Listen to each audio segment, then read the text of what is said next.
She stood in front of the garden I had spent 40 years creating, the garden that held my husband's ashes, and said, "Concrete has a higher market value, Mother." The next morning, the bulldozers came. For decades, that garden was my sanctuary. Every rose bush was a memory. The first one planted when my son was born, another on our 20th anniversary. The centerpiece, the alchemist's heart, was my life's work, a rose of an impossible color, patented and priceless. I thought I was cultivating a legacy for her. She only saw it as underdeveloped real estate. As I stood on the fresh, hot asphalt where my roses once bloomed, watching the foundation being laid for another soulless mall, I didn't feel grief. I felt the cold, hard clarity of a debt coming due. She wanted to talk about market value? I decided to teach her a lesson she would never forget.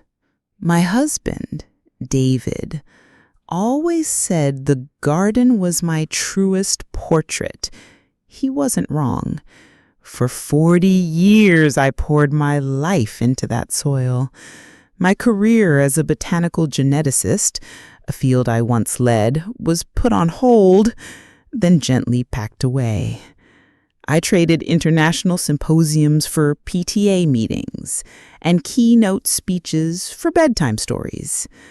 I gave it up willingly to be a present mother to Celine.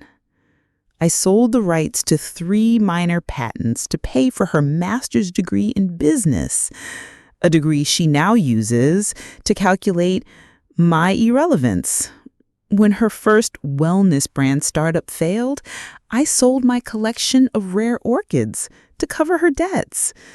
When she wanted the down payment for her first luxury apartment, the one she now deems too small, I refinanced this house, my house.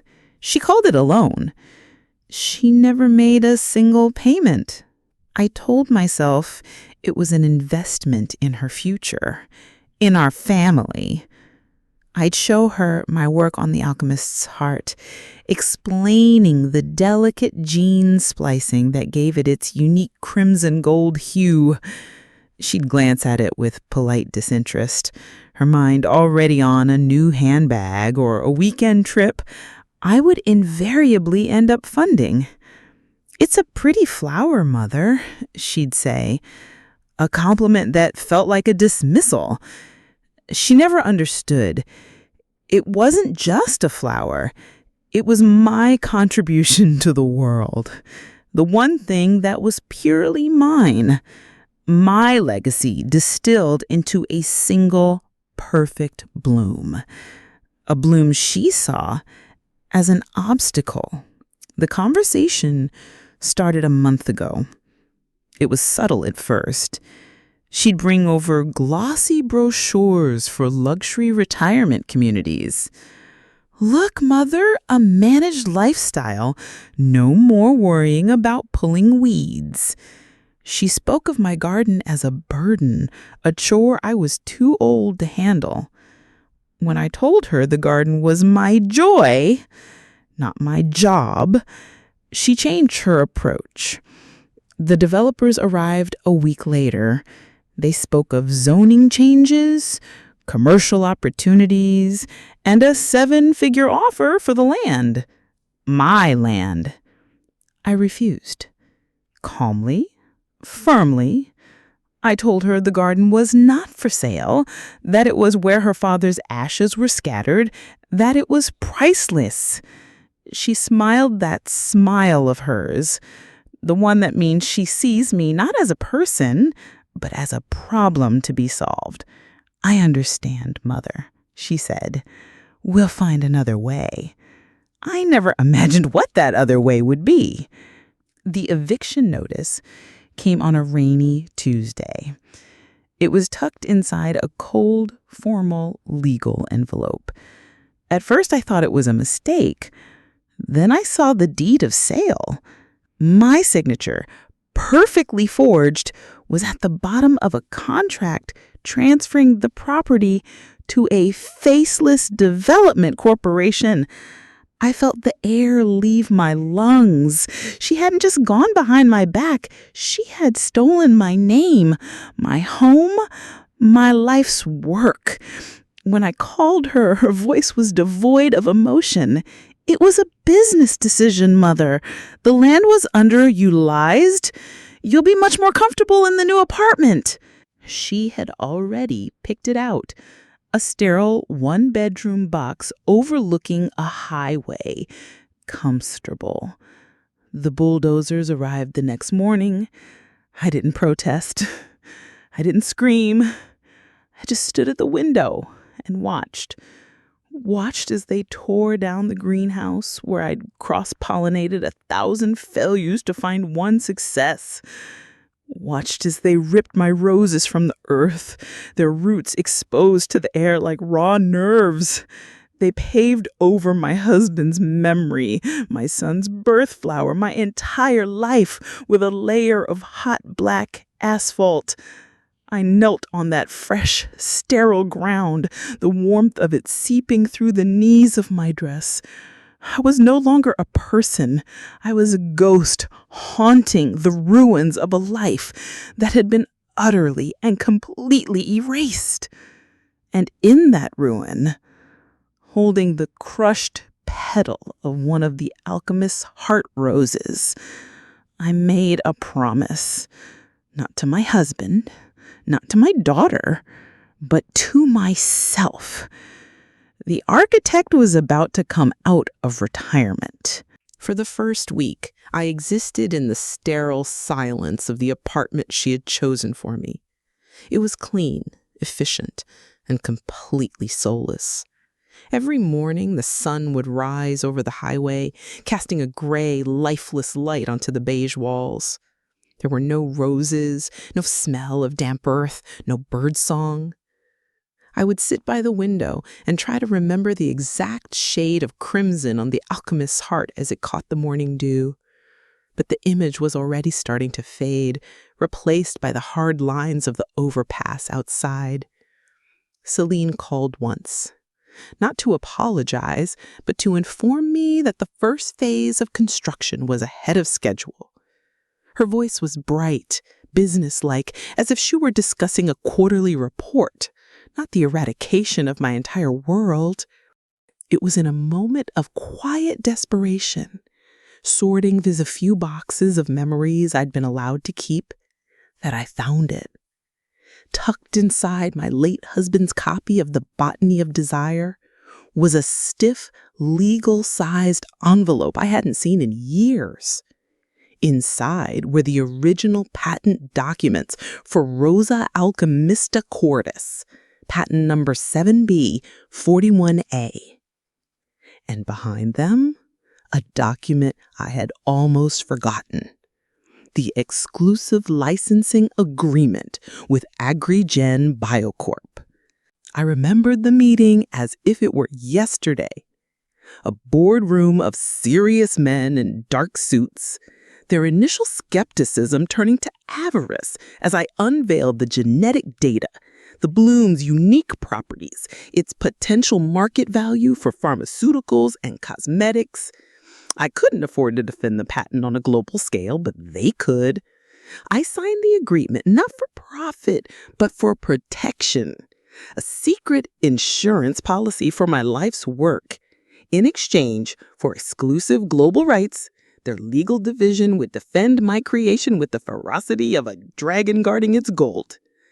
At the time, I thought I was protecting it from corporate pirates. I never imagined the call I would have to make about my own daughter.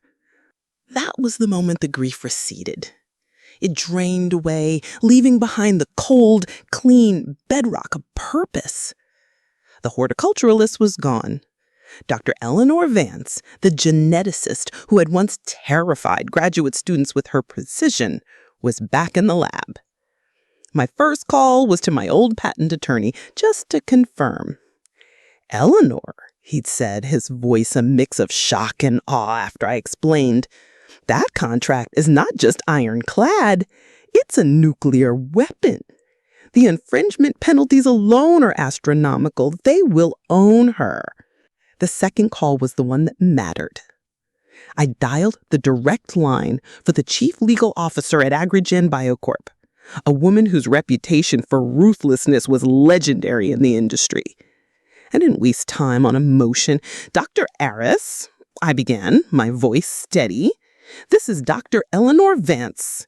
I am calling to report a hostile and complete destruction of the primary living asset under Patent 7B 41A. There was a long pause on the other end of the line, the kind of silence that isn't empty but full of gears turning, calculations being made. Where? She finally asked, her voice dangerously quiet. At the documented cultivation site. It is now a construction zone for a shopping mall. I didn't need to say more.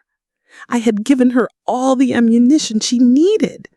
I could almost hear the legal team scrambling, the multi-million-dollar lawsuits being drafted. Celine had not just paved over a garden. She had destroyed a corporate asset worth more than she could ever imagine. And now the dragon was awake. I hung up the phone. Celine, in her blind arrogance, was probably finalizing the deal with the developers, celebrating her shrewd business acumen. She had no idea that a legal storm of unimaginable force was about to break over her head. The trap was armed. All the players were in position.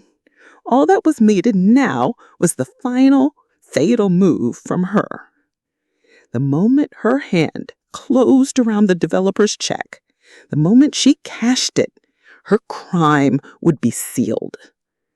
She had made a business decision, and now she was about to discover the true cost of doing business. The notification arrived via a clipped formal email from Celine's lawyer a week later. The initial wire transfer from the developers has been received and cleared. She must have felt invincible at that moment. She had converted memory into capital, bulldozed sentiment for square footage. She had, in her mind, won. She didn't realize she had just walked into the dragon's lair and locked the door behind her. The first wave of the counteroffensive was launched by Agrigen.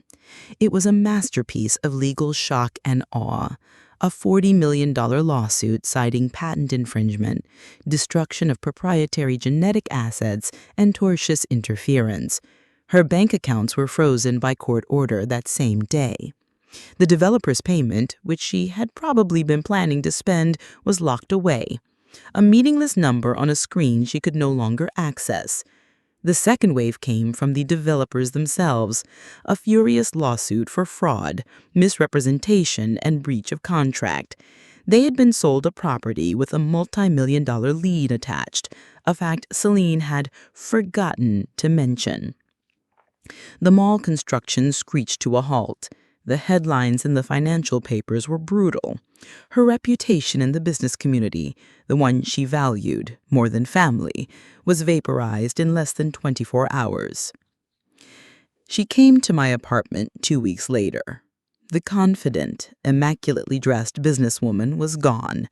In her place was a pale, hollowed-out woman in a simple gray sweatsuit. Her hair was unwashed, her eyes red-rimmed from crying, or perhaps from sleepless nights staring at the ceiling, contemplating the sheer scale of her ruin. "They're going to take everything," she whispered, her voice barely audible. "The developers are suing me for $60 million. Agrigen wants $40, and the district attorney is considering criminal fraud charges." She finally looked at me, the arrogance replaced by a raw, primal fear. "I could go to prison, Mother." I poured her a cup of tea, the same kind she had dismissed as bland and old-fashioned. Her hand shook so much she had to use both to hold the cup. "I never knew about the Agrigen contract. I thought it was just a flower. It was my life's work, Celine, and you paved it over for a parking lot." Tears streamed down her face, real tears this time, not born of strategy, but of absolute despair. "You have to help me. You're the only one who can talk to them. The patent is yours. You can withdraw the complaint." "I cannot," I stated simply. "The asset you destroyed was no longer just mine. It was licensed. Agrigen has a legal and fiduciary duty to its shareholders to recover the loss. I have no power to stop them." Her face crumbled as the last sliver of hope vanished. She was trapped, completely and utterly, and it was at that moment, when she was at her absolute lowest point, that I made my offer. "There is one way out," I said, my voice leaving no room for negotiation. "I will not let my daughter go to prison. I will intervene. I will use the entirety of my own savings, my retirement nest egg you were so eager for me to embrace, and I will personally settle the lawsuits. I will assume your debt." For a moment, a flicker of her old entitlement returned, a flash of relief in her eyes. "But," I continued, "this is not a gift. It is a transfer of debt. You will no longer owe Agrigen and the developers. You will owe me the full 100 million, and you will work to pay it off for the rest of your life." She stared at me, uncomprehending. "Work? How?" I leaned forward, my voice dropping to a quiet, unbreakable finality. "I have archived genetic samples of the alchemist's heart. The same land has been reacquired by me in the bankruptcy proceedings. You will work for me as my sole employee at minimum wage. Your job will be to rebuild the garden. You will learn the science. You will feel the thorns. You will cultivate, brick by brick, rose by rose, the very legacy you tried to erase. It will be your life's work. It is that, or it is prison. The choice is yours." That was 6 months ago. The legal matters are settled. The debt is now mine to hold over her. Every morning at dawn, she arrives at the land. Her designer clothes are gone, replaced with simple work pants and boots. Her hands, once soft and manicured, are now calloused and stained with earth. She works under my supervision, learning the patience and discipline of cultivation. Some days I see a flicker of her old rage, but most days I just see a woman slowly, painstakingly beginning to understand the value of what she destroyed. They say that revenge is a dish best served cold.